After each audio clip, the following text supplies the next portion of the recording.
año pasado, en Argentina, un ómnibus de niños egresados que llevaba a 43 niños entre 11 y 13 años, salía de una escuela primaria de una ciudad que se llama Benavides, rumbo a San Clemente del Tuyú, la costa de Buenos Aires. Iban de paseo a un sitio llamado Mundo Marino, un parque temático de la costa atlántica. Y de pronto el conductor mordió la banquina, o por lo menos eso es lo que se dijo, perdió el control del autobús y ocurrió la tragedia con muchos heridos que le terminó costando la vida a dos niñitas de 11 y 12 años respectivamente. Es apenas un ejemplo de cientos de tragedias que incluyen niños, podría incluir ancianos o todo tipo de gente inocente. Cuando estas cosas pasan, uno se pregunta por qué no le sucedió a un grupo de adultos, qué sé yo, que iban en una camioneta rumbo al casino. ¿Por qué a niños? Fue un accidente que ocurre a diario, con dos niñitas como víctimas fatales, pero nada comparable a la devastación de un terremoto en California, un tsunami en Indonesia, una tragedia aérea en Ucrania, que también le cuesta la vida a cientos de inocentes.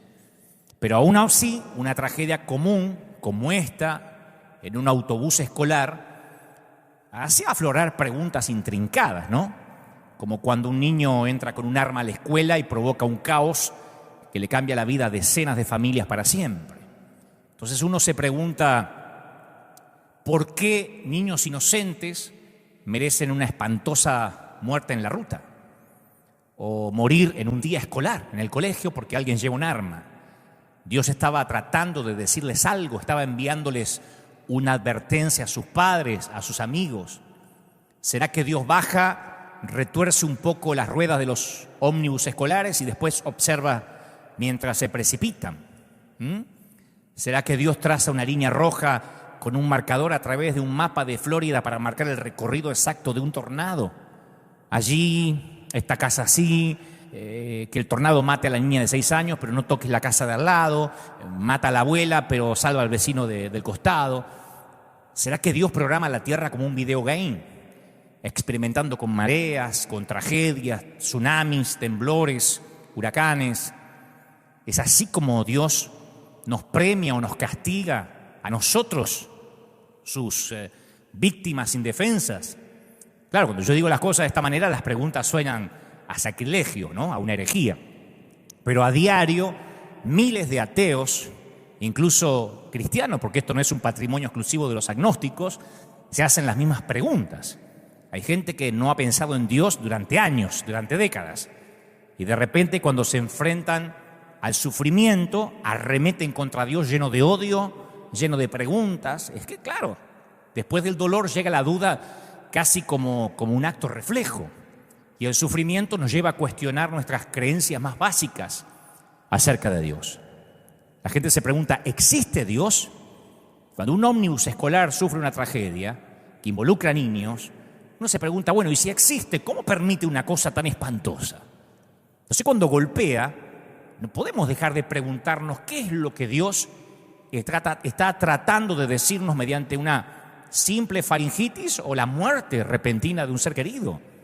¿Hay algún mensaje específico para nosotros?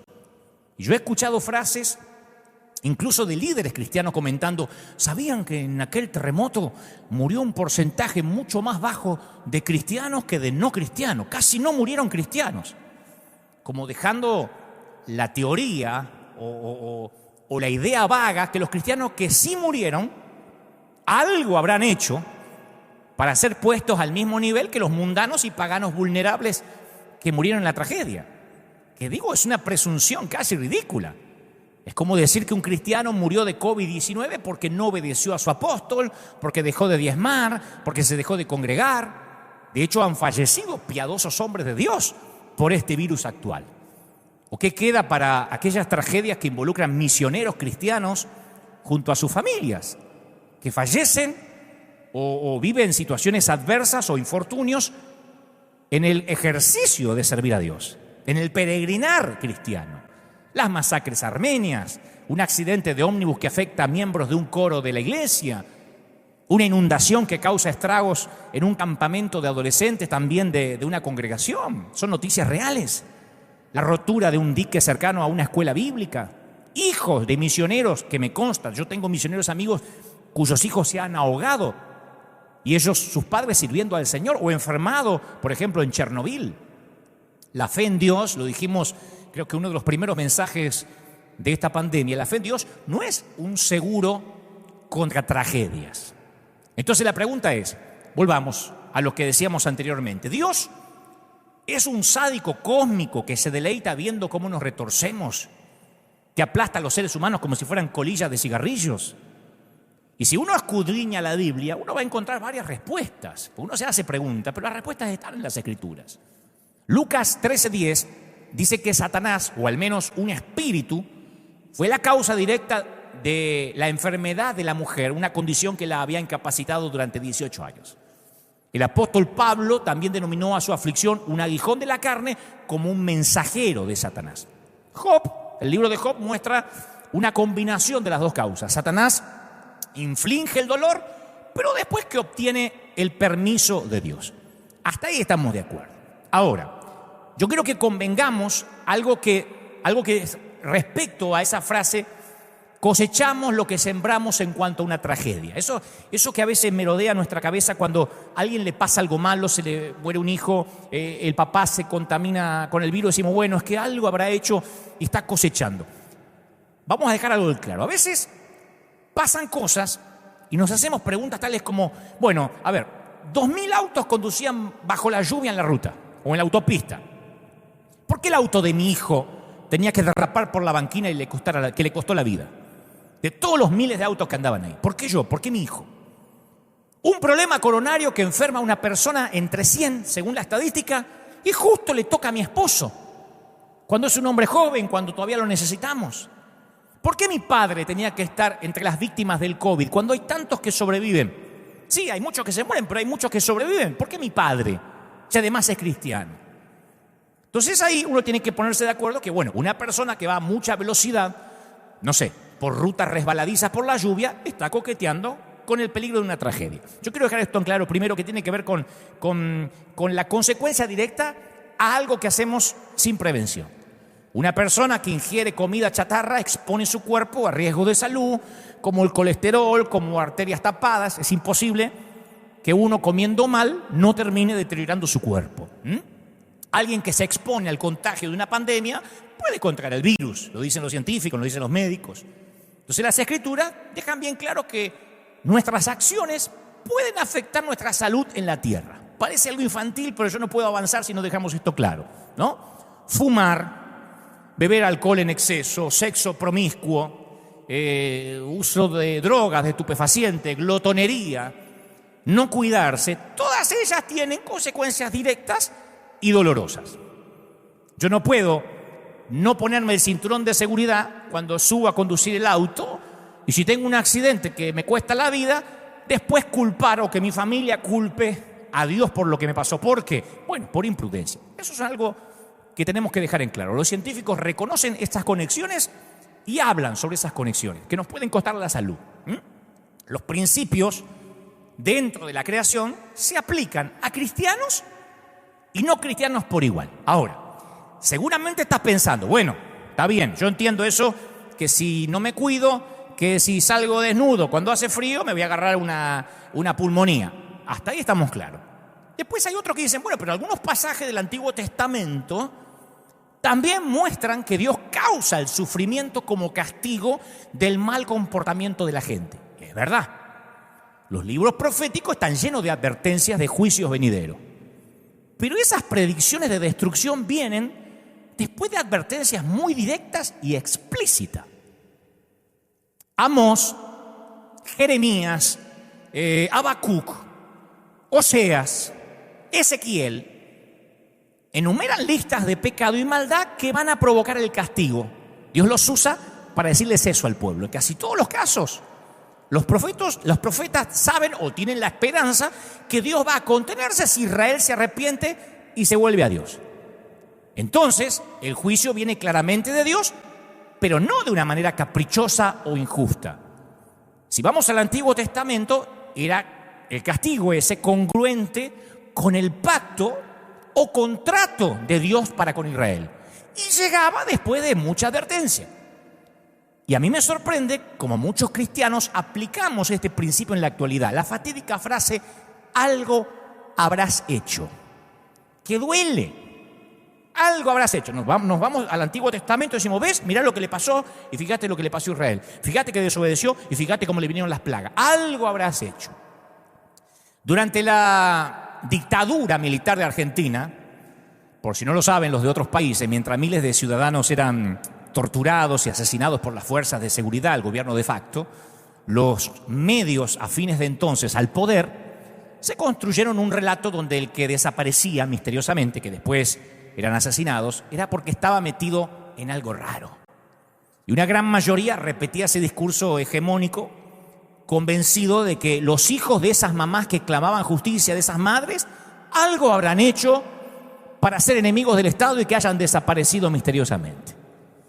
De allí que se popularizó en los tiempos más oscuros, en esos tiempos infames de la Argentina, la frase, en algo estarán metidos, algo habrán hecho. Nadie se metía, la mayoría eran pasivos, porque si desaparecían era porque en algo raro estaban.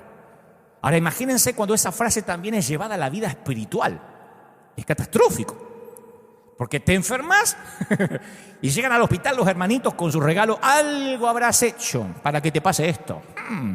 Caen los hermanitos con que capaz que por algún pecado oculto. O te acusan, no habrás orado lo suficiente, te está faltando fe.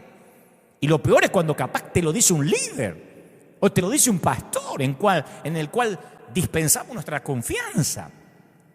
Y te dice, esto te está pasando porque te fuiste de la congregación. O esta enfermedad te vino, o tú estás pagando con tu hijo porque te fuiste sin la bendición, o te quité la cobertura, qué sé yo.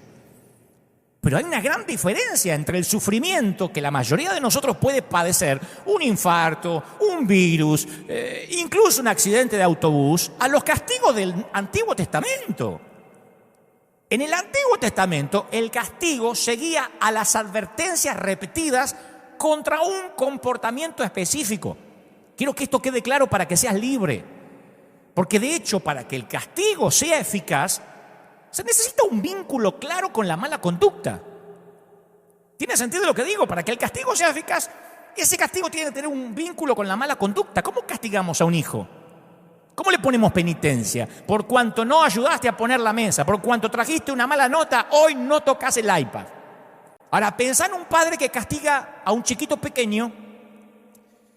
Qué poca utilidad sería para esos papás que se acerquen por atrás, sigilosamente, y en el rato libre que el nene está jugando, ¡paf!, lo golpee sin explicación. ¡Toma! ¡Para que aprenda!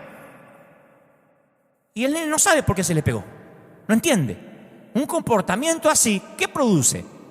Un nene neurótico, no un nene obediente. Porque no tiene idea por qué se lo está castigando. El castigo tiene que estar relacionado inmediatamente, hasta una mascota sabe eso. Si uno quiere entrenar a una mascota y lo quiere castigar porque ensució dentro de la casa y no hizo lo que tuvo que hacer afuera, uno tiene que inmediatamente, pegado a lo que hizo, o la recompensa o el castigo para que la mascota entienda. Si uno va cuando la mascota está durmiendo, ¡pah!, y le pega, no sabe por qué se le está pegando. El pueblo de Israel sabía por qué estaba siendo castigado. Cada vez que vamos a la Biblia, los profetas le habían advertido con detalle.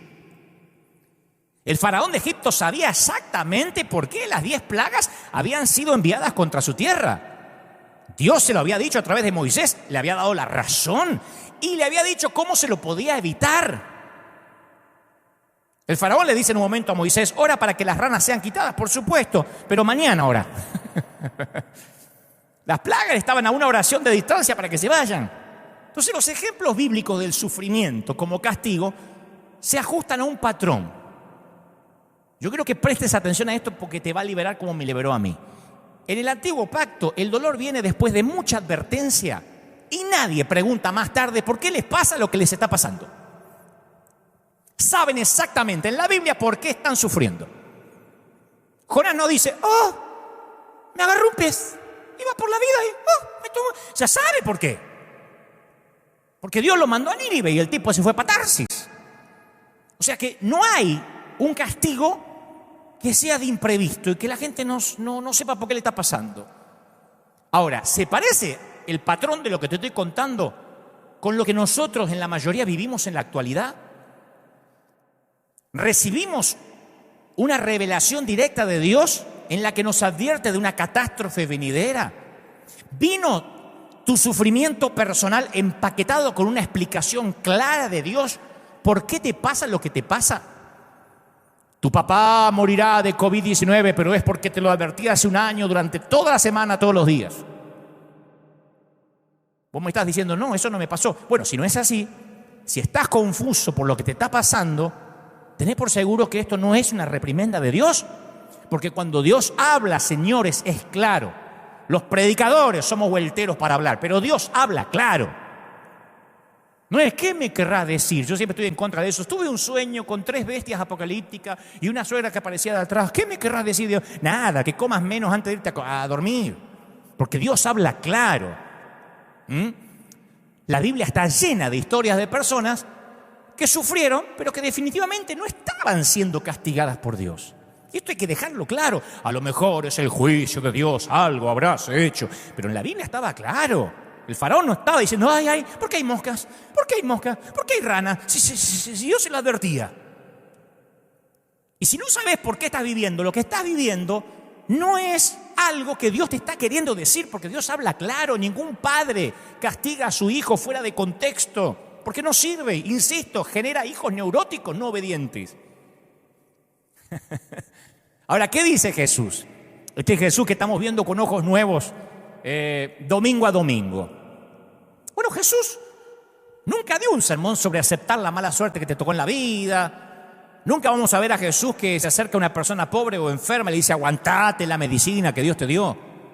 Jesús era sensible a la gente que sufría y se dedicaba a solucionarlo. Jesús usó sus poderes sobrenaturales para sanar, nunca para castigar. Y los milagros de sanidad le gustaban a la multitud. Pero como una vez les conté aquí mismo, Jesús se negó a hacer de esos milagros el centro de su ministerio. Y hasta a veces vamos a ver que Jesús parecía como hasta, reacio a intervenir. Y les decía a sus seguidores que realizaba las señales solo porque ellos las necesitaban. Ahora, ¿cómo lidió Jesús con la pregunta, ¿quién es responsable de este sufrimiento? ¿Por qué me pasa lo que me pasa? ¿Por qué a fulanito se le murió el hijo? ¿Por qué a menganito se le murió la madre? Y lo más claro sobre esta pregunta aparece en Lucas 13. Lucas 13. Es uno de los pasajes, a mi criterio, más ocultos de los evangelios. Yo esta semana hice una suerte de encuesta con los muchachos de la oficina y les dije, ¿usted sabe lo que dice en Lucas 13? Le conté la historia y me decían, yo no lo había visto nunca. Y son gente que estudia la Biblia, no son neófitos. Pero en Lucas 13 le preguntan a Jesús sobre 2 acontecimientos que habían aparecido en los periódicos del día. 2 acontecimientos de actualidad que habían despertado una discusión local. 2 acontecimientos, 2 tragedias. Habían estado los titulares del Jerusalem Post. Uno fue sobre un hecho de opresión política en el cual soldados romanos asesinaron a miembros de una minoría religiosa. Algo totalmente injusto. El gobierno invasor, el gobierno de facto, el gobierno del el imperio, el gobierno romano asesinó a una minoría religiosa. El otro titular está en Lucas 13. Era un accidente de construcción que mató a 18 personas. Se derribó una torre. 18 personas, que capaz que era una señora que iba a comprar algo al mercado, alguien que pedía en la calle, un leproso que por ahí, o un mendigo que estaba sentado ahí, una mamá con un nene. No se sabe quiénes eran los 18, pero era gente como cuando ocurre una tragedia. Gente que se les cayó una torre, murieron 18 inocentes. O sea, aquellos judíos del siglo I van a Jesús a preguntarle acerca de lo que era equivalente para ellos al accidente de autobús que iba para Mar del Tuyú, que te conté, o por qué cristianos mueren del COVID-19. A Jesús caminando entre nosotros le vamos a preguntar. Acá hay 2 injusticias. 18 inocentes mueren porque cayó una torre y los políticos matan a inocentes cristianos. A ver qué nos dice. Y la respuesta de Jesús, que relata en Lucas 13, es brillante. Porque él no respondió por completo la pregunta de ellos, la cuestión de la causa. Nunca explicó exactamente, les voy a contar por qué cayó la torre y por qué los romanos mataron a esos cristianos, por qué ocurrieron esas dos tragedias. Pero deja una cosa en claro, muy brillante, insisto. Esas cosas no ocurrieron como resultado de una ofensa específica a Dios. Les dice, ¿piensan ustedes que estos galileos, por haber sufrido así, eran más pecadores que ustedes o que todos los demás? Les digo que no. ¿Piensan que esas 18 víctimas que fueron aplastadas por la torre de Siloé hicieron algo malo y eran más culpables que todos los demás habitantes de Jerusalén? Les digo que no. O sea, lo que Jesús estaba diciendo es, no hay necesidad de preguntarse por qué esa gente vivió la calamidad. Jesús dice claramente que las víctimas, en este caso, no realizaron nada inusual que los hiciera merecer ese destino. Eran iguales que las otras personas. Él no lo dijo, pero capaz que la torre se cayó porque estaba mal construida, culpa del arquitecto, culpa del albañil, capaz que no tenía mantenimiento. Y cuando cayó una torre, lamentable, lastimosamente, había 18 personas alrededor. Creo que Jesús hubiese respondido de manera similar a la tragedia del autobús, que es una de las que te conté ahí. Muchas tragedias aún peores, con más víctimas. Jesús diría, ¿creen que esas niñas que murieron eran peores pecadoras que otras adolescentes? Capaz que el autobús chocó por un error del conductor, una falla mecánica, porque el conductor se quedó dormido, por una falta de revisión vehicular, por la mala condición de la ruta, no sé. Pero en el pasaje de Lucas 13 Jesús no se detiene ahí. Él se vale de ambas tragedias, la torre y los políticos que mataron a la minoría religiosa, para señalarles las verdades eternas revelantes a todos. Le dice, a menos que ustedes se arrepientan, todos van a morir igualmente. Bajo una torre, por los romanos, de viejo, de cáncer, de COVID-19, de una hemorroide mal curada, todos se van a morir. Les dice que nosotros, los espectadores de las tragedias, de la catástrofe, tenemos tanto que aprender del hecho como las víctimas. Una tragedia tiene que alertarnos para que estemos preparados en caso de que seamos las próximas víctimas del derrumbe de una torre, de un acto de terrorismo, de un avión que se cae, de un infarto o de un virus o de una gripe mal curada. La catástrofe, nos une a la víctima y a los espectadores en un llamado al arrepentimiento, y que nos recuerda que la vida es breve. Bajo una torre, en un autobús, en un auto que le fallan los frenos o en una mala gripe nos podemos ir. ¿Está claro? Yo he estado con cristianos enfermos que se desesperan con la pregunta, ¿qué es lo que el Señor trata de enseñarme? ¿Qué me trata de decir? ¿Cómo puedo tener más fe para sanarme de esta enfermedad? ¿Qué tengo que hacer para que Dios me sane?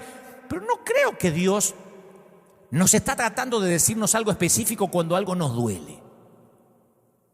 El dolor y el sufrimiento son parte de nuestro planeta. Y los cristianos no estamos exentos. La vida duele.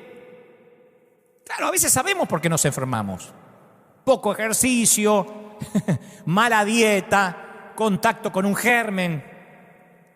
Pero el sufrimiento nos dice a toda la humanidad de que algo está mal en este planeta y que necesitamos la intervención de Dios, que somos peregrinos en esta tierra. Otra historia similar en los evangelios, esta más conocida, Juan 9. Los seguidores señalan a un hombre ciego de nacimiento, ¿se acuerdan? Le preguntan, ¿quién pecó? Ellos querían la teología de la ceguera. ¿Quién pecó, este o los padres? En otras palabras, ¿por qué merece la tragedia de ser ciego? Y Jesús no duda, responde sin vuelta. Dice, ni este ni sus padres. Los discípulos querían mirar hacia el pasado, encontrar la razón. Jesús les redirecciona la dirección, apunta hacia el futuro. Y responden a una pregunta diferente, ¿con qué fin? Y eso, creo, ofrece un claro resumen sobre el problema del dolor. Yo sé que estás sufriendo. Hay mucha gente pasando situaciones de escasez financiera, de enfermedad, de divorcios. Pero mirar retrospectivamente en la búsqueda de una causa, algo habré hecho, Mirar en la búsqueda de una causa, de un motivo, no brinda una respuesta que nos calme el dolor o la ansiedad. Pero sí lo que te está pasando plantea la esperanza para el futuro, que incluso el sufrimiento puede ser transformado o redimido. ¿No es esa la promesa de Romanos 8:28? Y sabemos que a los que aman a Dios, todas las cosas le ayudan ¿a qué? A bien. Esto es conforme a los que a su propósito son llamados. O sea, Dios promete hacer bellas todas las cosas, no cada cosa. Todas las cosas, no cada cosita, todas las cosas. Capaz que los sucesos aislados pueden ser malos, pero el resultado final, dice Pablo a los romanos, es bueno. Tu final va a redimir toda la historia, te lo prometo, como en una película, donde uno dice, se va a morir, no va a zafar, va a terminar mal, y al final todo se redime. Pasa que nosotros no vemos el plano completo, señalamos a nuestro hijo enfermo, vemos unas muletas, la hambruna, la escasez, y decimos, no, esto no hace sentido. Pero ¿no será que hay alguna explicación que no alcanzamos a comprender? ¿No creemos que las maravillas del cielo van a ser capaces de hacer que una vida llena de dificultades, de momentos álgidos, sean buenas, que tenga sentido? Pablo opina así en 2 de Corintios capítulo 4, versículo 17. Él dice, ¿por qué esta leve? Habla de la vida, 70, 80, 90 años. Esta leve tribulación momentánea. A toda la vida le llama la leve tribulación. ¿Viste como el momento de turbulencia del avión? Señores pasajeros, estamos atravesando un momento de turbulencia, va a durar unos pocos minutos. Hemos suspendido la hora del almuerzo. Cuando pasemos las turbulencias y estemos otra vez a altura crucero y confortable, serviremos el desayuno o el almuerzo, lo que sea. No dicen, estas turbulencias van a ser eternas, por ahí nos morimos todos. La turbulencia. Y él dice, esta leve turbulencia momentánea produce en nosotros un cada vez más excelente y eterno peso de gloria. ¿No es maravilloso? El abordaje más exhaustivo del tema, yo quiero que escuches si estás pasando crisis, como dice un viejo mensaje mío, yo sé que estás en crisis porque me lo dicen tus ojos. Aquel mensaje situación límite. El tema más exhaustivo, más abordado de manera más a fondo en la Biblia, aparece en el libro de Job, justo en el medio del Antiguo Testamento. Job es el hombre más recto, era el hombre más recto y más espiritual de su época. Amaba a Dios con todo su corazón, dicen las Escrituras. Y Dios lo elige para demostrarle a Satanás cuán fieles pueden ser algunos seres humanos. Pero si hay alguien que no merece sufrir a consecuencia de sus acciones, es Job. A Job no se le puede decir, algo habrás hecho. Job era un tipo impoluto, santo, casi un argentino. No, eso es broma. Pero aunque parezca increíble, a Job le pasan una serie de calamidades terribles que dejarían en la lona a cualquiera, un nocao a cualquiera. Saqueadores, fuego, bandidos, un fuerte viento que le arrasa el rancho, le destruye las posesiones. De la numerosa familia de Job sobrevive su esposa, que la verdad que no sabemos para qué sobrevivió, porque la tipa no ayuda en nada. Y después de una segunda etapa de pruebas, Job padece úlceras malignas, se llena de lepra, se rasca las heridas, gime. Hasta ese momento Job ha creído en un Dios amoroso y justo, un Dios ecuánime. Pero claro, los hechos no le concuerdan. Como mucha gente que me está viendo ahora, la teología no te cierra. Y Job se hace preguntas angustiantes, la misma que harían todos los que padecen dolor. ¿Por qué yo? ¿Qué hice mal? ¿Qué está tratando de decirme Dios que no logro entender? Y Job sabía que Dios, cuando castiga, en el caso del antiguo pacto, hablaba claro. Y esto es literalmente, es como ese golpe que llega de imprevisto. Y justo ahí quienes caen, los amigos del algo habrás hecho.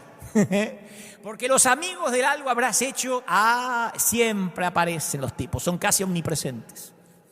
Cuando más necesita consuelo Job, caen los explicólogos. Viste que hay un montón de explicólogos, en las redes abundan eso. Ayer uno me decía, veo que hablas mucho, que eres un legalista en recuperación, y yo creo que necesitas hacer una exhaustiva búsqueda de que estás dolido en tu corazón. Y me psicoanalizó, qué lindo que te psicoanalicen gratis, viste, sin que se lo pidas. Sería lindo que la gente guarde sus consejos hasta que se los pidan. Pero bueno, eso es un caso aparte. Los explicólogos llegan. Los teólogos que siempre son estos teólogos y explicólogos que están distribuidos por la vida de manera estratégica. De modo que te encuentres mínimo 1 o 2 al día. Uno dice, no, pero los puedo esquivar. No, están distribuidos de manera tal que es como la policía, ¿viste? Que uno dice, ¿quién me va a agarrar ahora en el semáforo en rojo? Y está a la vuelta con la moto y hace... El fariseo es así. Está esperando que algo te pase y apareció con la sirena. Job, Dios está tratando de decirte algo. Aleluya. ¿Viste que se te paran con la Biblia así al lado de la cama? Nadie sufre sin causa. Hay algo que tienes que confesar. ¿Viste? En mi tiempo se movían así cuando estaban las profecías, porque como que le iban bajando los mails de arriba. Aleluya. O le entraban los fax en ese tiempo. Yo he conocido líderes que decían eso. Hasta que ellos mismos después se enfermaban, se infartaban y ahí no lo podían explicar. Ahí era sufrimiento por la causa, pero mientras que le pasaba al otro, había pecado oculto. Entonces se le acercan a Job y dicen, mirá Job, el sentido común y el razonamiento nos dicen que un Dios justo trata a las personas con justicia. ¿Por qué no te ponías a pensar qué hiciste malo? Tenés algún muerto en el closet, algún muerto en el placar seguro. Porque los argumentos de los amigos de Job son similares a los que se ofrecen hoy, a los ciertos cristianos hoy en día. Que Dios recompensa a aquellos que obedecen y permanecen fieles y castiga a aquellos que pecan.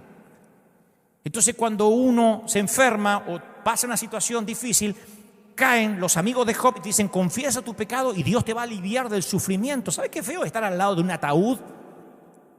¿Sabe qué feo estar al lado de un cajón blanco, un cajoncito blanco con un nene? Y que venga alguien de la iglesia y te diga, esto es porque dejaron de diezmar, se apartaron. Uno dice, la iglesia debería estar allí para ayudar, para abrazar en el momento más espantoso que puede tener un ser humano. Pero algo habrás hecho, es algo que venimos arrastrando de una doctrina falsa, de algo que tenemos que desaprender. La esposa de Job le sugiere otra alternativa, dice, maldice a tu Dios y morite, muere. Job no merece esta tragedia, pero aún así Dios merece la lealtad de Job. Y vamos a ver ahí semi-escondido también en Job, que Dios rechaza todas las teorías de los amigos de Job. En un momento dice en Job 42:7, estoy muy irritado contigo y con tus 2 amigos. Muy irritado. Porque lo que han dicho de mí no es verdad. Job 42:7, estoy muy enojado. Porque decía, no, este es Dios. Y el libro de Job, cuando uno lo lee, debería terminar con esa idea de que cada vez que sufrimos es porque Dios nos está castigando. Ahora ustedes dirán, sí, pero Dios lo permitió. Bueno, pero Satanás decía que Job estaba condicionado para amar a Dios. ¿Qué le dijo Satanás a Dios? Quítale las bendiciones, desafió el enemigo, y mirá cómo se derrumba la fe de Job.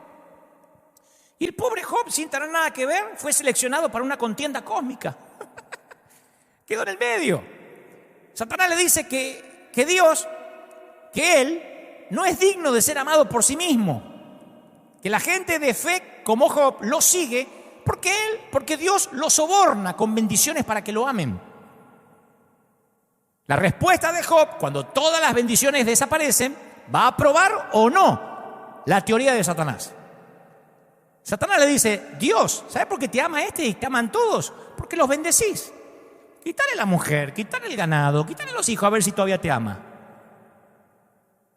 Esto es igual a que al tiempo en que llegó la pandemia y probó el amor de muchos que iban a la iglesia. Los fieles siguen fieles. Los fieles están conectados acá con sus pastores. Acá tenemos una iglesia fiel que sigue sembrando, sigue mandando su ofrenda. Dice, cuando quieras, pastor, estamos listos para empezar. Y después está el otro que no, ¿cómo puede ser que un Dios permita esto? Lo mismo. Los que estaban por los peces y los panes, obviamente se decepcionan en estos tiempos. Los que aman a Dios de verdad, no. Y Dios quería probar que Job lo amaba, no por lo que le daba, sino por quién era él. Ahora, yo sé que estás pensando, ¿y qué? ¿No es justo acaso que yo sea bendecido? Vamos a razonar juntos. Con esa palabra que usamos tan rápido, así tan fácil, y no es justo. ¿Cómo sería un mundo perfectamente justo? Vamos a imaginar un mundo justo. Imagínate que la moral, o la falta de moral, ¿no?, operaría de acuerdo a las leyes fijas, como son las leyes de la naturaleza. ¿No? Si el castigo por las malas acciones funcionaría como el dolor físico. Viste que si uno toca el fuego, se quema. No hace falta que te den la teoría del fuego para saber que no tiene que tocar. Un nene toca el fuego una vez y después no toca más. Funciona. Ahora, imagínate un mundo justo que castigue el pecado de la misma manera, así, rápida y acertadamente. Extendés la mano para robar y obtenés una descarga eléctrica. No podés llegar al banco. De la misma forma, un mundo justo recompensa el buen comportamiento. Sé honesto con tu declaración de impuestos. Si estás en Estados Unidos, la IRS, Hacienda, AFIP en Argentina, lo que sea, y Dios te da salud eterna y nunca te enfermas, como si fueras una foca maestrada que recibe un pescado. ¿Fuiste algún día a un parque temático? ¿Viste que a la foca le hacen hacer algo y y tiran el pescado? Porque es la forma de decir, lo hiciste bien. Imagínate este mundo paralelo y vos decís, bueno, está bueno. Por fin reinaría la justicia y la equidad. Pero hay un problema con este mundo tan ordenado y justo. No representa lo que Dios quiere lograr aquí en la tierra. Porque Él quiere un amor sin condiciones. Tal como cualquiera quiere el verdadero amor. Nadie quiere que lo amen por la plata, por la casa. Si este mundo funcionara de acuerdo a las reglas fijas y justas, no habría libertad real y, lo que es peor, ni siquiera habría amor real. Actuaríamos correctamente a causa de nuestra recompensa inmediata, como la foca. Fui bueno con alguien, que Dios me bendiga. Cada acto de bondad estaría lleno de motivos egoístas. ¿Me explico? Amaríamos a Dios debido a una necesidad programada. Ese es el grave problema del concepto de la iglesia multinivel o el mal llamado evangelio de la prosperidad. Siembro, diezmo, amo, me congrego, doy, sirvo porque me conviene. Si no me resulta en un par de meses, me voy de la iglesia frustrado, porque a mí me dijeron que haga un pacto y que Dios me va a dar 100 veces más. Y esto no es una máquina tragamonedas. Dios no es Las Vegas. Dios no es el genio de la lámpara que froto y me cumple los deseos. Dios, el esposo, se retrata en las Escrituras como un novio cortejando a la novia. Él quiere nuestro amor incondicional. Y si el mundo estuviera construido de manera que a cada pecado le corresponde un castigo y a cada buena acción le corresponde una recompensa, la comparación con el esposo no haría sentido.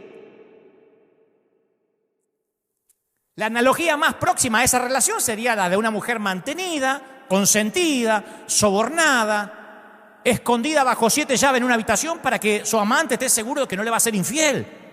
Encierro a mi mujer arriba porque ésta me mete los cuernos. ¿Saben cómo se llama eso? Prostitución legal. Te encierro en la habitación, tengo sexo con vos cuando quiera, no te muevas de ahí, no mires a otros tipos, porque yo acá te mantengo, te doy todo y no tenés por qué andar saliendo por ahí. Prostitución legal. Dios no mantiene entre algodones a su pueblo, ni quiere prostitutos. Quiere hijos. Y Dios quiere que elijamos amarlo ¿cómo? Libremente. Incluso cuando la decisión y la elección acarrea dolor. Porque estamos comprometidos con Él por amor, no por las recompensas. ¿Ve cómo cambia el Evangelio? El Señor quiere que nos aferremos a Él como lo hizo Job, incluso cuando tengas todas las razones para rechazar a Dios. Entonces Él sabrá que lo amás de verdad. No porque Jesús es una nueva marca de shampoo. ¿Por qué vas a la iglesia? Y porque Jesús es mejor que el Ceramidas y la crema enjuague. Porque es mejor que una que me ofrece, es mejor que el Herbalife, te voy a decir, y un poquito mejor que Amway. ¡No! Satanás fue ante Dios con la acusación de que los seres humanos no son verdaderamente libres. La gran pregunta era, Job, ¿era fiel solo porque Dios le había permitido llevar una vida próspera? ¿Job es fiel porque se pudo comprar un auto 0 kilómetros? ¿Porque se pudo construir la casa? ¿Porque los hijos le salieron todos sanos? Pero Job no buscó al dador a causa de sus beneficios, porque cuando todos los beneficios le fueron quitados, él siguió buscando al dador. Pensar en un ejemplo de un padre sobreprotector. Un papá que no quiera que su hija tenga ningún dolor en la vida. No quiero que mi hija nunca camine sola.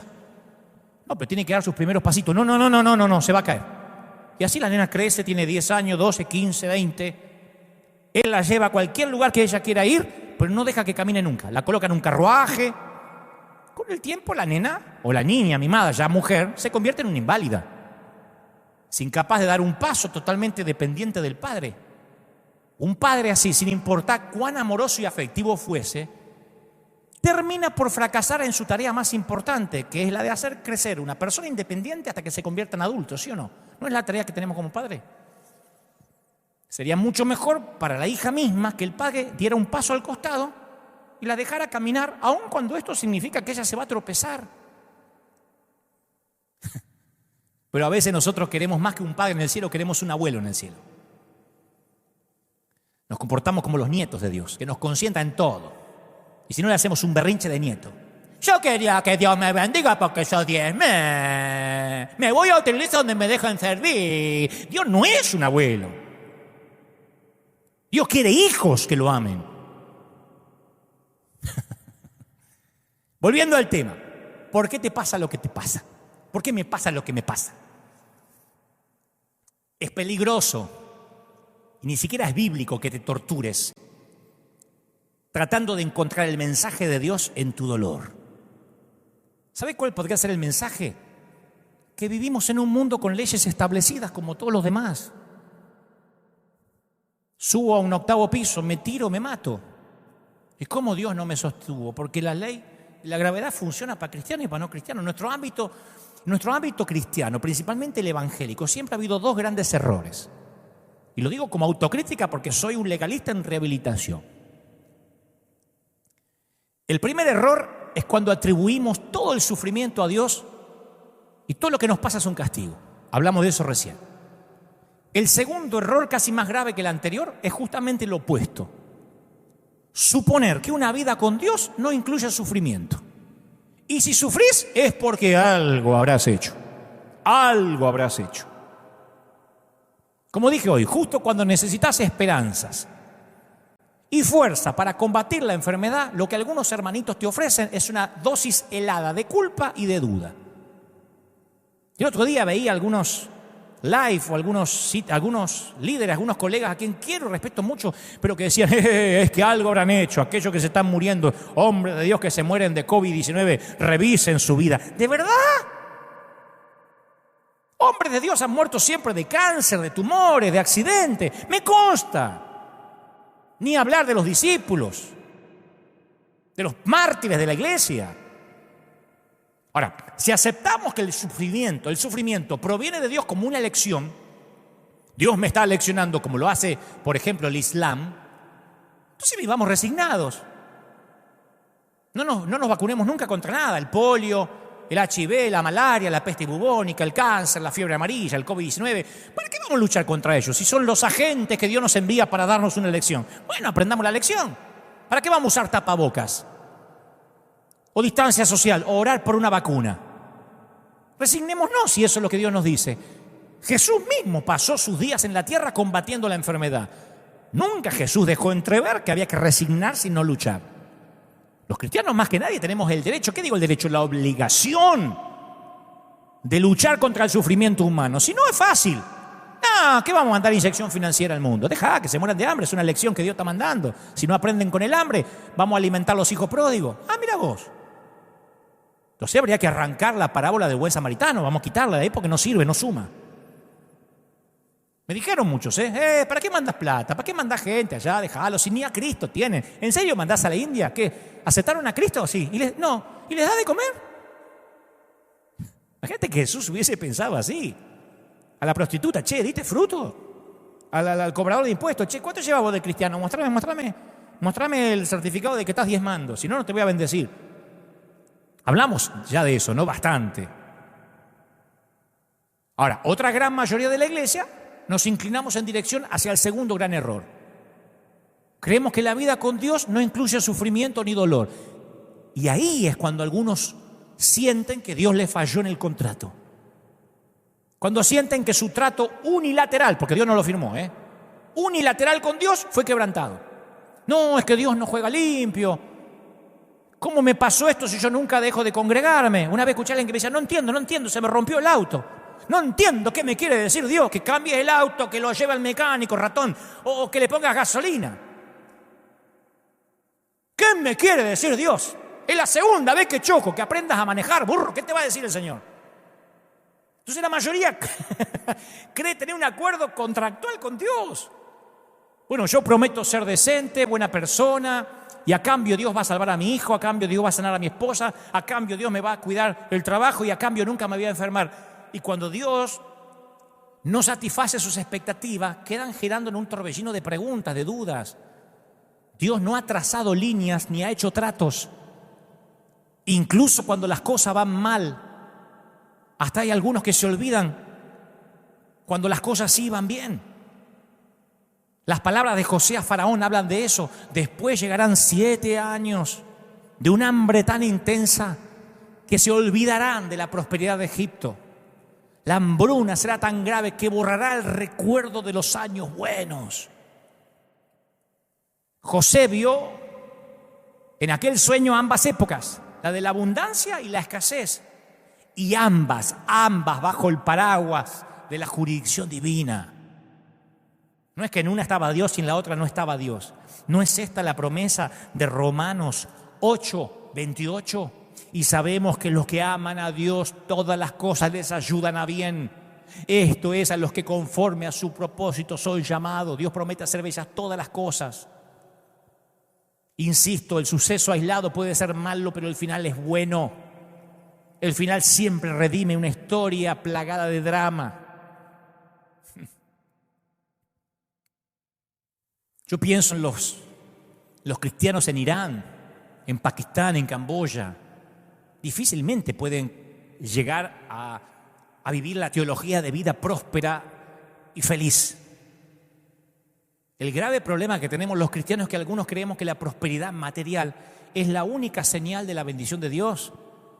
Entonces se mira con sospecha al que no puede prosperar, al que no puede cambiar el autito, al que anda todavía en bus, en colectivo, al que pierde el trabajo. Porque percibimos en el subconsciente a la escasez, al malestar, al sufrimiento como señales de la desaprobación de Dios.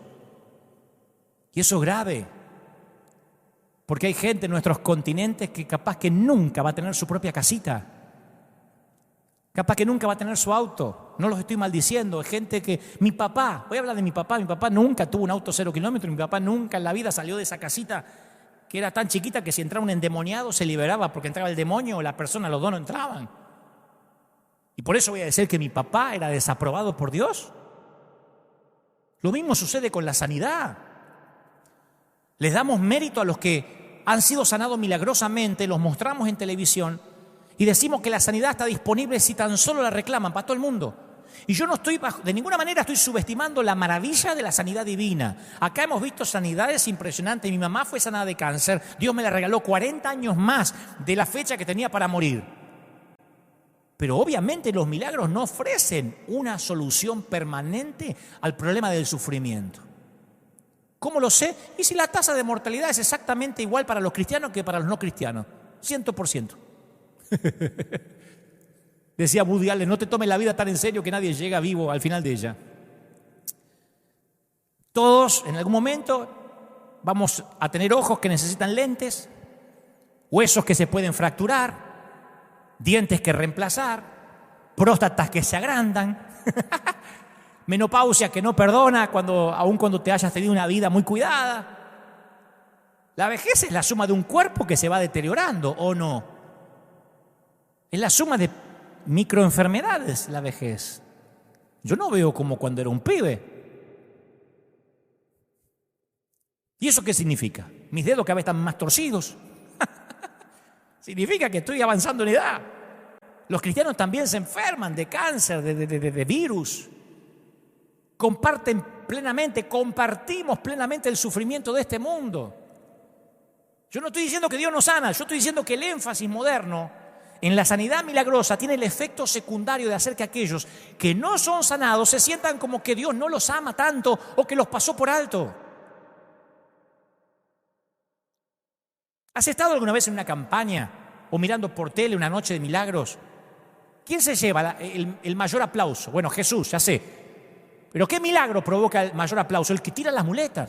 ¿Qué no podía hacer? No podía caminar. Corra para allá, corra para acá, agáchese. ¿Qué tenía? Me dolía la espalda. Agáchese, haga lo que no podía hacer. Pero ¿cuántos hay ahí? ¿Cuántas viejas hay ahí? Perdonen, que no se pueden agachar. ¿Cuántos regresan a sus hogares en sus sillas de ruedas, preguntándose apesadumbrados, ¿por qué mi fe me falló? ¿Qué hice mal? Y a veces se le atribuye a la falta de fe y a veces que ni siquiera hubo nadie que los hizo pasar adelante. No, es que cuando iba a orar por mí el evangelista se cansó y se fue. Voy a probar suerte en la próxima cruzada, de verdad. Y a diferencia de muchos evangelistas, el apóstol Pablo no parecía esperar riqueza, salud y bienestar en la vida cristiana. Le dice a Timoteo, en Timoteo 3:12, asimismo serán perseguidos todos los que quieran llevar una vida piadosa en Cristo Jesús. Y perseguido no es, que no te dejen abrir el templo. Perseguido en los tiempos de Pablo era que te quitaban la cabeza. Entonces una persona enferma no es una persona necesariamente poco espiritual. No sos espiritual porque tenés que inyectarte insulina. No sos poco espiritual porque tenés que inyectarte insulina. No sos poco espiritual porque dependés de muletas, de un andador. Porque tu mesa de luz está llena de medicamentos o de vitaminas. Porque la fe cristiana no nos equipa mágicamente con un traje espacial, una escafandra, ¿se dice? Escalafranda. ¿Cómo se dice? Escafandra. Porque si no existe la palabra, la invento. No es un traje espacial herméticamente sellado y libre de gérmenes para protegernos contra los peligros de la tierra. Porque eso nos impediría identificarnos con el mundo. Un lujo que Dios no le permitió a su propio Hijo. Sostener la idea que convertirte en cristiano te garantiza salud y prosperidad es lo que Dios le refutó a Satanás en la vida de Job. Uno va a Hebreos 11 y el autor recopila una lista de personas fieles a lo largo de los siglos. Y la mayoría de los santos mencionados en la primera parte del capítulo reciben liberación milagrosa. Isaac, José, Moisés, Rahab, Gedeón, David. Pero la segunda parte del capítulo menciona a otros que fueron torturados, encadenados, apedreados, cortados en dos. Y Hebreos 11 nos da un detalle de ese segundo grupo. Iban de un lugar a otro con pieles de ovejas y cabras, indigentes, fíjate vos, si le podés decir a alguno de estos tipos que Dios no los bendecía o que Dios no los amaba. Errantes por desiertos y montañas, vivían en agujeros en el suelo. Y el capítulo dice de manera terminante, aunque todos obtuvieron un testimonio favorable mediante la fe, ninguno de ellos vio el cumplimiento de la promesa. Sin embargo, le da un valor agregado, una valoración de Dios sobre los que pusieron sus esperanzas en un mundo mejor, en una patria celestial. Por lo tanto, Dios no se avergonzó de ser llamado su Dios. Capaz que la iglesia se avergonzó de ellos porque eran indigentes, porque vivían en cuevas. Dios no se avergonzó y les preparó una ciudad. Eso es leer la Biblia con ojos nuevos. Dios no se avergonzó de ellos. Si dice Dios no se avergonzó es porque había gente que sí se avergonzaba de ellos. Algo habrán hecho. ¿Dónde viven? ¿En agujeros? ¿Con qué se viste? ¿Con pieles? Y algo habrá hecho. ¿Qué son indigentes? ¿Andan errantes? Y algo habrán hecho. Por eso los busca el gobierno. Algo habrán hecho. Muchos se habrán avergonzado de ellos. Dios no se avergonzó y les preparó una ciudad. Y los pone en la galería de los héroes. Volvamos a Jesús. Pensá un instante en la vida de Jesús. Fue la única persona que pudo planear su propio nacimiento. Nadie puede hacer eso. Nadie puede planificar su nacimiento.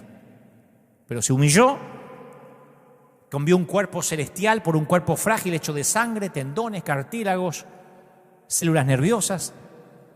La Biblia dice que no hay tentación conocida por el hombre que no haya conocido Jesús. Solo, cansado, hambriento, agredido personalmente por Satanás, acosado por admiradores, perseguido por enemigos muy poderosos. Cuando Jesús empezó, la gente se le reía. ¡Ah, de Nazaret! ¿Puede venir algo bueno de Nazaret? Una vieja broma racista. Jesús el pueblerino, el campesino de Nazaret. Hasta la palabra Jesús, hasta el nombre Jesús era muy común en ese tiempo. Con esa reputación parecía que los otros rechazados, los aislados por la lepra, los recaudadores de impuestos, los pecadores famosos lo atraían. Una vez los vecinos de Jesús lo expulsaron del pueblo y trataron de matarlo. Su propia familia cuestionaba su cordura. Sus hermanos no creían en él. Sus seguidores eran pescadores, campesinos. Y al final incluso ellos lo abandonaron cuando los compatriotas de Jesús cambiaron su vida por la de un terrorista. Pero Jesús mantuvo sus propias reglas y jugó limpio. Jesús nunca te va a exigir nada que Él no se haya exigido a sí mismo. Mientras fue hombre, actuó de hombre. El hecho de que Jesús haya venido a la tierra donde sufrió y murió no elimina el dolor de tu vida ni el dolor de mi vida. Pero ¿sabes qué hace? Muestra que Dios no se sentó de brazos cruzados a observarnos sufrir en soledad. Él se transformó en nosotros. Él dijo, yo también. Todas nuestras preguntas acerca de Dios y el sufrimiento deberían filtrarse a través de lo que sabemos sobre Jesús. Ni una vez Jesús dijo, aguantate el hambre, tragate la aflicción. Cuando su amigo Lázaro murió, Jesús lloró. Presionó con sus dedos la piel lacerada del leproso. Sintió las lágrimas de la mujer pecadora que lloró. Inclinó su oído al clamor de los hambrientos. Detuvo su trabajo para atender las necesidades de una mamá afligida. Él no retrocedió, él no corrió, él no se aisló ante la presencia del dolor humano. No pasó por este mundo dentro de una burbuja, ni predicó desde una isla desierta, aséptica, libre del dolor, no andaba con tapabocas. Él tomó de su propia medicina, jugó con sus propias reglas. ¿Qué hay en tu casa? ¿Discusiones sin sentido en la familia? Jesús la vivió. ¿Viviste acusaciones crueles de gente espantosa que te dice cosas horribles en internet? Jesús supo de esos aguijonazos. ¿Una muerte sin sentido hay en tu seno, en tu hogar? Observa la cruz. Él no exige nada de nosotros que no haya experimentado por sí mismo. La forma de la respuesta de Jesús tendría que convencernos de que Dios no es un Dios que disfruta vernos sufrir. Yo dudo que los discípulos hayan ido a Jesús con las preguntas al estilo, no te importa nada. La única vez que le dicen, no te importa que perecemos es en el barco, en plena tormenta. Pero cada día recibían evidencia de sus preocupaciones, observaban el rostro de Jesús. Y cuando el mismo Jesús se enfrentó al sufrimiento, reaccionó como cualquiera de nosotros lo haría. ¿Sabes qué hizo? Trató de esquivarlo. Preguntó 3 veces si no había otra manera. Y no había otra. Entonces Jesús sintió esa sensación tan humana del abandono. A ver si te suena familiar. Dios mío, ¿por qué me has desamparado? ¿Oraste así alguna vez? La última noche de Jesús en la tierra luchó contra el miedo, la impotencia, las mismas fronteras que confrontamos en nuestro dolor. Y Dios no nos dio palabras, filosofías, teorías sobre el dolor. Dios nos dio a sí mismo. Porque una filosofía podría explicar algunas cosas difíciles, pero no tiene el poder de cambiar las cosas.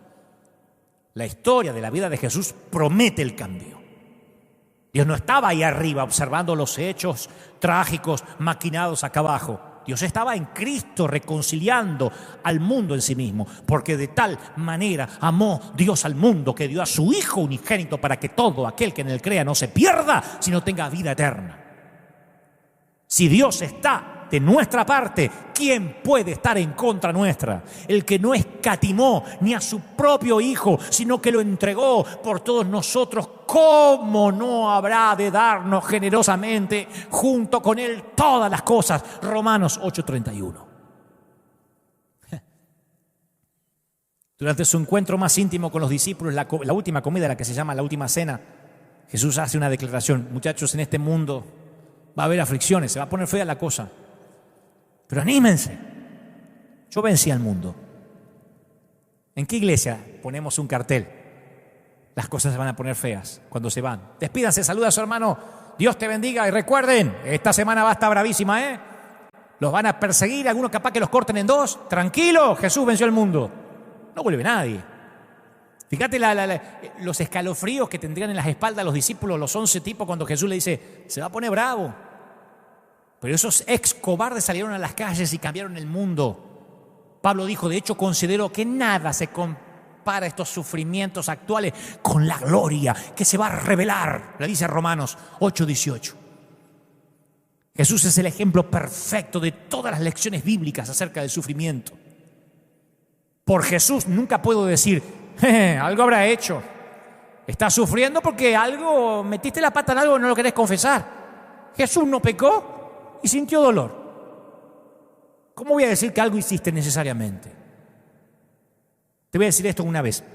Dios nunca prometió que los tornados iban a dejar de pie tu casa y se iba a llevar volando la del vecino pagano. Mucho menos prometió que los microbios del virus iban a enfermar al católico, al musulmán y al judío y al evangélico no. No estamos excluidos de las tragedias de este mundo, Dios mismo no lo estaba. Acordate que Pedro recibió una reprimenda muy fuerte de parte de Jesús cuando le dijo, me niego a que sufras, Señor. Nosotros vemos el dolor como un agravio y también así lo vio Jesús.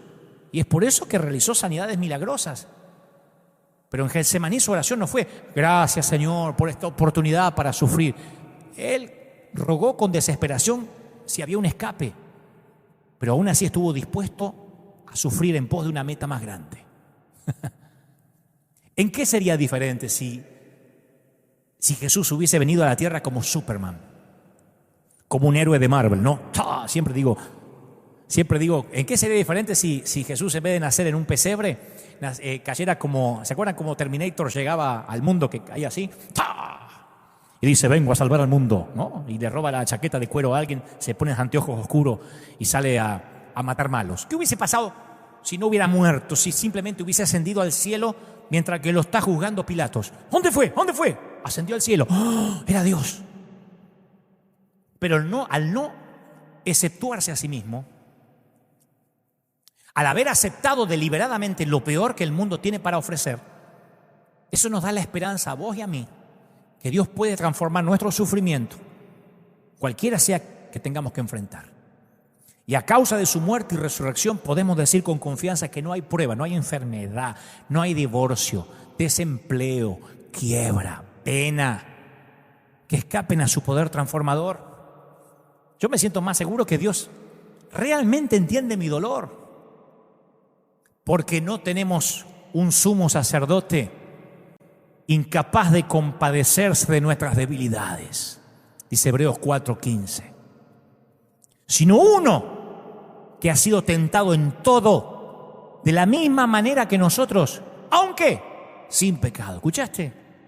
Tenemos un sacerdote que se graduó en la escuela del sufrimiento, que trata con paciencia a los ignorantes y extraviados, ya que él fue sujeto a debilidades humanas.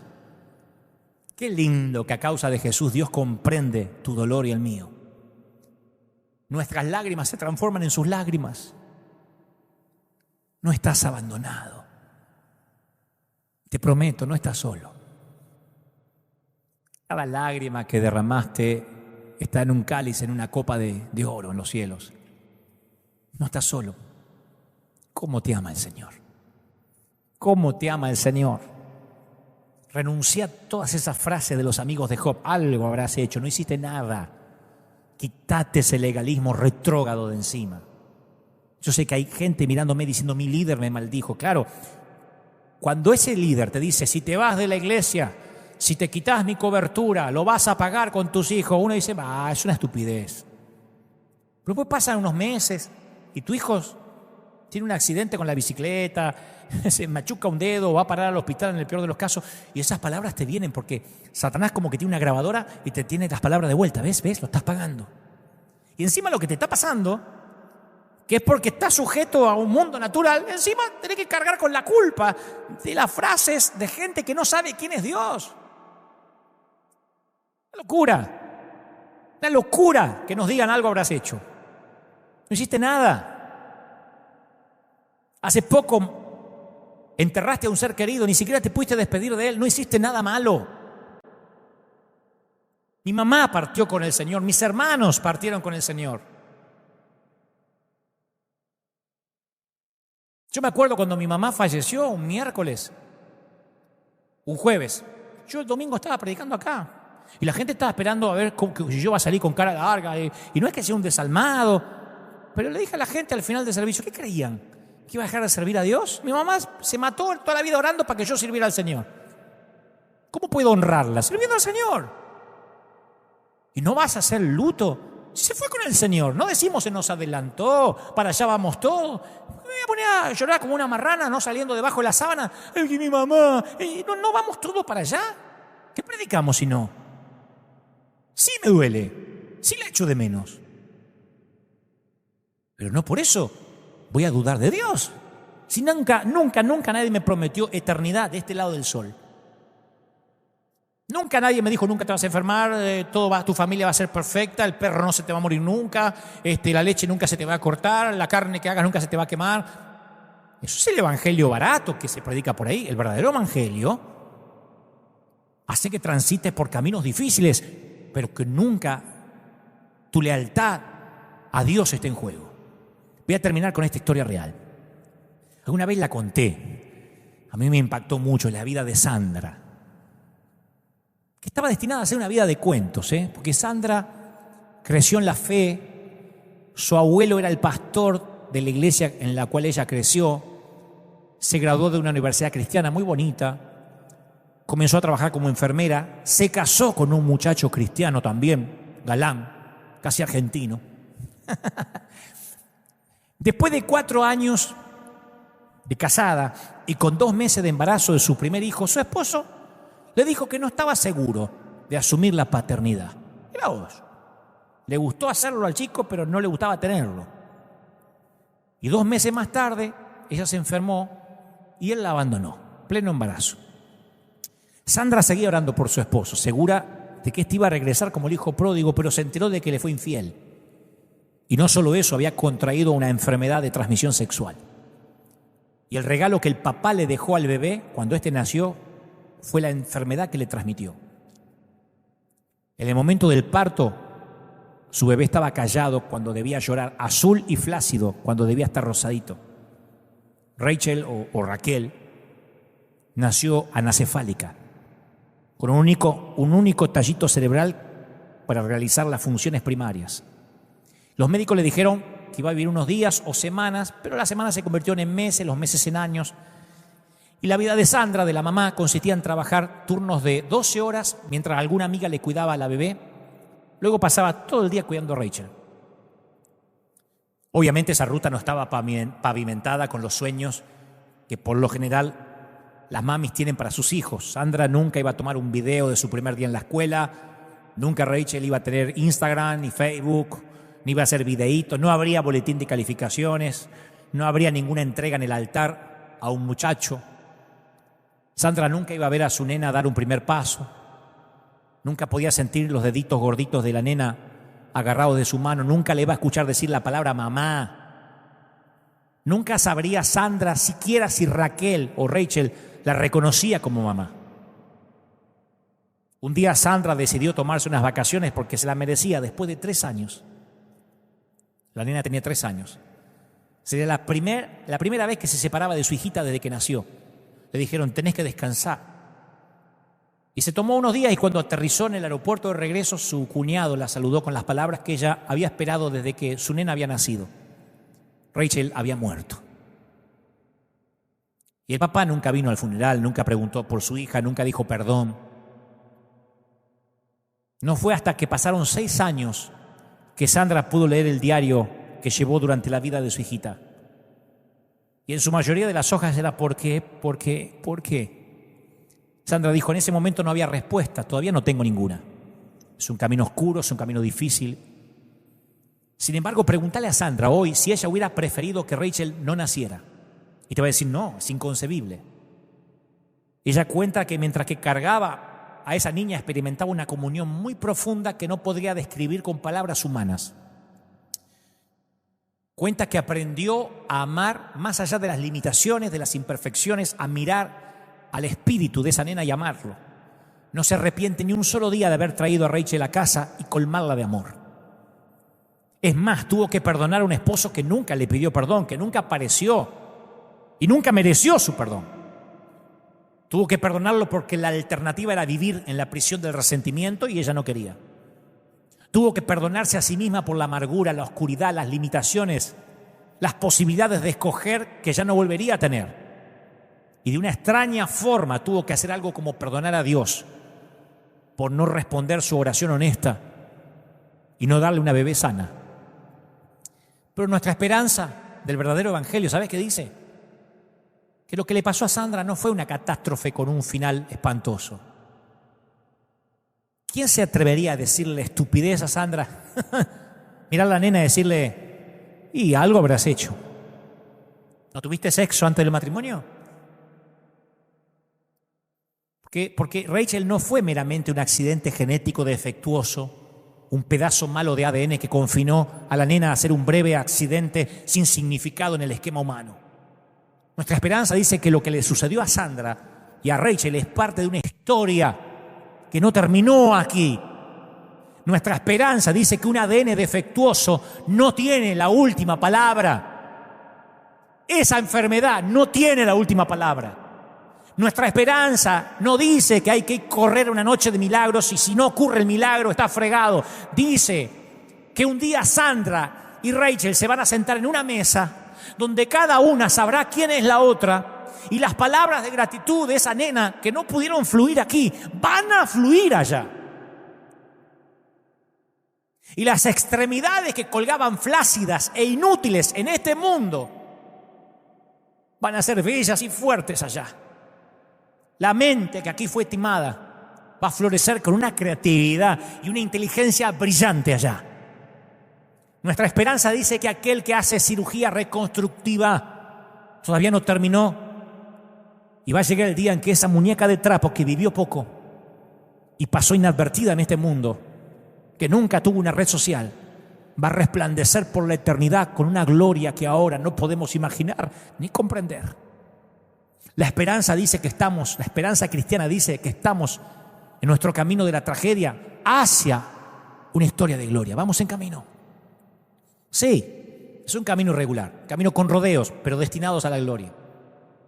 Sandra escribió, tuve muchas semanas tratando de entender por qué un Dios amoroso me permitiría a mí, una chica que se crió en la iglesia, vivir estas cosas. Y la única conclusión a la que pude llegar fue que tengo que renunciar a los límites que me autoimpuse. Tengo que ofrecer mi vida entera, cada minuto de ella, al control de Dios, confiándole los resultados. Mi familia y yo estamos en las manos de Dios.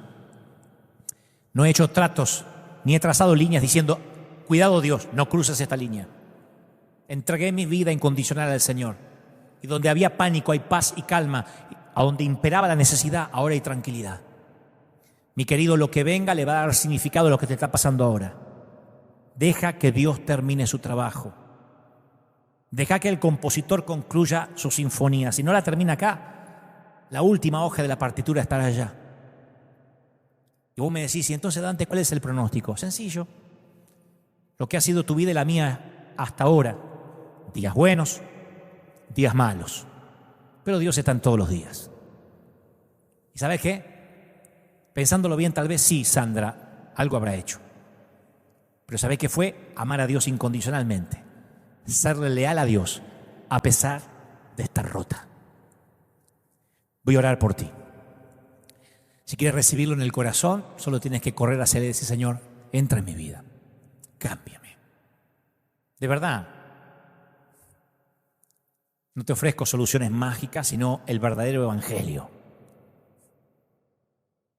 Sé que nada va a devolver a tu hijo ni a tus padres, nada va a hacer que mi mamá esté de vuelta. Yo viajo a la Argentina y la extraño un horror. Y como no estuve en su funeral, como no la vi en un ataúd, siempre me parece que me está esperando. Pero Buenos Aires ya no es la misma sin ella. No está. Extraño a mis hermanos, no están. Nada me los puede devolver de este lado del sol. Pero he aprendido a que el Señor prometió aflicción, pero que yo no iba a pasar nada que Él no haya pasado, que Él se ponía como ejemplo. Y entonces ahí sí la vida cristiana tiene sentido. Ojalá Dios te prospere, pero ¿y si no? ¿Seguirás amando a Dios? Voy a orar para que Dios te sane. ¿Y si no? No es que Dios falló ni te falló la fe. Acá hay gente que ha sido sanada milagrosamente y otros confinados en sillas de ruedas. Tenemos un lugar para ellos. Hay gente que usa prótesis, gente con dentaduras postizas, gente con lentes, con muletas, gente inyectándose insulina, gente que necesita un medicamento, gente que toma pastillas para el colesterol, rotos, sanos, enfermos, enteros, quebrados, todos o nadie. Y a todos los ama el Señor por igual. Y dice, yo he venido para un reino que no tiene nada que ver con lo que ustedes conciben como un reino. Estoy hablando de una vida con el Señor. Estoy orando ahora, quiero que te pongas de pie, porque esta presencia de Dios es fuerte, es maravillosa. Y lo que está ocurriendo aquí está ocurriendo en tu hogar ahora. Oro por los que ahora están pasando situaciones que hasta el momento no le encontraban explicación. Y te has preguntado si le ha fallado a Dios. No ayudaron las frases, las maldiciones que quisieron soltar sobre ti. Pero las maldiciones, para que tengan poder, les tienes que dar permiso. Tienes que tener fe en que esas maldiciones van a ocurrir. Si las rechazas, no tienes poder. Si las rechazas, no tienen asidero. Dile al Señor, a partir de ahora renuncio a aquellas frases que me dijeron en la sala del hospital. Esas frases ridículas que me dijeron cuando caminaba por el panteón, por el cementerio. No escuche ni siquiera esa propia voz que te ha dicho, esto es el pago por lo que hiciste. El Señor me dice que te diga, yo he sufrido y yo entiendo tu sufrimiento, entiendo tu dolor, porque no tenemos un sacerdote que no haya padecido lo que estás padeciendo. Así que estoy orando por los que tienen problemas familiares, por los que se han divorciado, por los que terminaron un matrimonio. El Señor me dice que te diga que hay mucha gente señalándote, diciendo algo habrás hecho, no cuidaste el matrimonio, habrá habido infidelidad, quién sabe qué hubo detrás. El Señor me dice que te diga, yo sé que te amo y yo sé que esto ocurrió no porque necesariamente hiciste algo malo. Tal vez las cosas no funcionaron, tal vez algo pasó en el camino, se desgastó, y el Señor me dice que te diga, yo no te suelto, yo estoy contigo. Sé que los legalistas no les gusta esto, pero el Señor me está mostrando a gente que está ahora en su casa llorando, quebrados, porque se habían sentido indignos, rotos, sucios, porque sintieron de que Dios no los amaba, porque eso le dijeron muchos, algo hiciste. Pero el Señor no es alguien que te haga pagar, aún si metiste la pata, dice el Señor, nuevas son las misericordias, ni siquiera cada año, todas las mañanas. Te perdonó el Señor, ya está, te perdonó, sé libre, libérate de la cautividad mental, sé libre, iglesia de Cristo, sé libre. Ha venido gente a decirte, sí, hay maldiciones, esto es un pacto que hizo tu papá, lo que hizo tu abuelo. El Señor dice, aquí nunca más dirán ese refrán, porque comieron la higuera maldecida, ellos tendrán los hijos tendrán la dentera. Dice Dios, no más, no más. Se corta toda maldición en la línea sanguínea. Se corta todo alcoholismo que viajaba por la sangre. Se corta todo abuso. Se corta toda violencia de género que parecía que viajaba en los genes de tu familia. Dios dice que te diga, he aquí, yo hago las cosas nuevas. Yo te bendigo, dice el Señor. Yo te bendigo y te levanto, iglesia, dice el Señor. Estoy orando por los que sufren. Estoy orando por los que están ahora en hospitales. Hay gente en clínicas mirándome. Hay gente que está mirándome a través de un iPad, a través de la computadora, diciendo, algo hice mal, ya no sé por qué pedir perdón. Dios dice, no pidas perdón, adórame, dime que me amas. Ciérrale la jeta a Satanás, a ese diablo que desafía a Dios y le dice, ¿ves? En el hospital ya no adora como en la iglesia. Ciérrale la jeta a Satanás, adora a Dios más que nunca. Demuestra de qué estamos hechos. Dile al Señor de qué estás hecho. Dile que adoras en prosperidad y en necesidad, en abundancia y en escasez, en salud y en enfermedad, que tú amas a Dios por lo que hizo en la cruz, no por lo que te iba a dar durante tu vida aquí. Te bendice el Señor, se levanta una generación nueva, bendecida. Y yo declaro que la bendición de Dios permanece, te fortifica, te lleva a nuevos niveles y te quita toneladas de encima. Vamos, viaja liviano, mi viejo. Recibe esta palabra de parte de Dios. Viaja liviana, mi querida. ¿Cómo te ama el Señor? ¿Cómo te ama el Señor? No te das una idea de lo que el Señor te ama. Te ama el Señor. Posiblemente sea esos mensajes que tengas que oír de vuelta en cuanto puedas, porque hay palabras y revelaciones que capaz que Dios te quiere volver a decir. Tal vez tengas que escuchar alguna palabra otra vez. Y luego yo no doy explicaciones del mensaje, porque yo entrego el mensaje y como cartero regreso a casa. Pero Dios me dijo que te diga: nadie nunca más se va a atrever a decirte que lo que te pasa es por algo que hiciste. Te ama el Señor, ¿me oíste? Te ama el Señor. Mi querido, gracias. Esto es todo, casi todo por hoy. Nosotros nos volvemos a encontrar aquí, Dios mediante, dentro de 7 días. Recuerden que pueden escribir a migente@riverarena.org para que puedan aplicar en este nuevo desafío, en esta nueva inyección financiera, la 4ª. Ahí está el mail para que ustedes puedan escribir durante hoy, a la tarde, a la noche, toda la semana, durante una semana, para participar del proyecto Honra. Aquí está grabado en este mismo vivo. Retroceden después si se acaban de conectar tarde y pueden saber de qué se trata. Proyecto Honra, donde queremos honrar a nuestros viejos, a los que están sufriendo más que nunca esta generación. Que Dios te bendiga. Escuadrón de búsqueda en combate contra las filas invasoras, firme como talón de oso. Que Dios te bendiga. Nosotros nos encontramos aquí y te dejo con la placa. Esta semana me puso alguien: ¿por qué decís que nos dejás con la flaca? ¿Quién es la flaca? ¿Cómo seguimos a la flaca? La placa final, que es lo que va a aparecer para que ustedes puedan sembrar. Chao, que Dios los bendiga a todos y nos encontramos aquí dentro de 7 días. Hasta la próxima, bye.